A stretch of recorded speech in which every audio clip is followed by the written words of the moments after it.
Hi friends, எல்லாரும் எப்படி இருக்கீங்க? நல்லா இருக்கீங்களா? இன்னைக்கு நம்ம சேனல் என்ன பார்க்க போறோம்னா மணத்தக்காளி கீரை பொரியல் தாங்க பண்ண போறோம். வீடியோ ஃபர்ஸ்ட் டைம் பார்க்குறவங்க சேனலை வந்து சப்ஸ்கிரைப் பண்ணுங்க, அப்படியே ஒரு லைக் தட்டி விடுங்க. இப்போ வாங்க வீடியோக்குள்ள போகலாம்.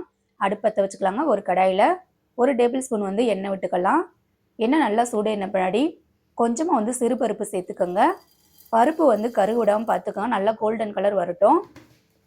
பருப்பு வந்து நல்லா வறுபட்டுருச்சு. இந்த டயத்தில் நான் ஒரு 20 சின்ன வெங்காயம் வந்து கட் பண்ணி வச்சுருக்கேன். அந்த வெங்காயத்தை சேர்த்துக்கலாம். வெங்காயம் அதிகமாக சேர்த்து இந்த கீரை செஞ்சு பாருங்கள், டேஸ்ட் வந்து சூப்பராக இருக்கும். இப்போ காரத்துக்கு தகுந்த மாதிரி நீங்கள் வரமிளகாய் சேர்த்துக்கோங்க. இப்போ கொஞ்சமாக வந்து ஜீரகம் சேர்த்துக்கலாம். இப்போ வெங்காயம் ஜீரகம் எல்லாம் நல்லா எண்ணெயில் வதக்கி விட்டுக்கலாங்க. எல்லாம் நல்லா வதங்கட்டும். கீரையை கட் பண்ணி தண்ணியில் வந்து 2 தடவை நல்லா அலசி வச்சுருக்கேன். இப்போ நம்ம அலசி வச்ச கீரையும் சேர்த்துக்கலாம். கீரை வந்து ஒரு 3/4 பதத்துக்கு நல்லா வதங்கின பின்னாடி உப்பு சேர்த்துக்கலாம். நம்ம தண்ணி ஊற்றி இந்த கீரையை வந்து சுண்ட வைக்க வேண்டாங்க.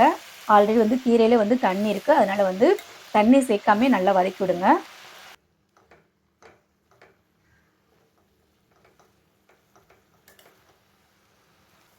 ஒரு 3/4 பதத்துக்கு வந்து கீரை வதங்கிருச்சு. நம்ம உப்பு சேர்த்துக்கலாம். பாருங்கள், தண்ணி விட்டு கீரை வேகுது. நம்ம தண்ணியே சேர்க்கவே இல்லை. இந்த கீரையில் இந்த தண்ணியிலே வந்து சூப்பராக வந்து கீரை வெந்துருச்சு.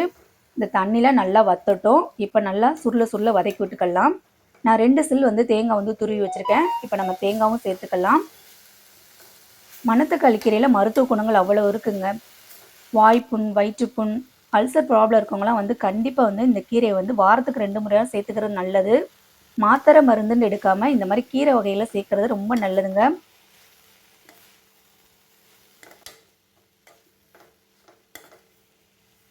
அவ்வளோதாங்க, ஒரு சூப்பரான மணத்தக்காளி கீரை பொரியல் வந்து ரெடி ஆயிடுச்சு. கீரையே பிடிக்காதுன்னு சொல்கிற குழந்தைங்க கூட இந்த மாதிரி செஞ்சு கொடுத்தீங்கன்னா விரும்பி சாப்பிடுவாங்க. ரச சாதத்துக்கு வந்து ரொம்ப அட்டகாசமாக இருக்கும். இதே மாதிரி ட்ரை பண்ணி பாருங்கள். வீடியோ பிடிச்சிருந்தா நம்ம சேனல் வந்து லைக் பண்ணுங்கள், ஷேர் பண்ணுங்கள், கமெண்ட் பண்ணுங்கள், மெயினாக சப்ஸ்கிரைப் பண்ணுங்கள். தேங்க்ஸ் ஃபார் வாட்சிங்.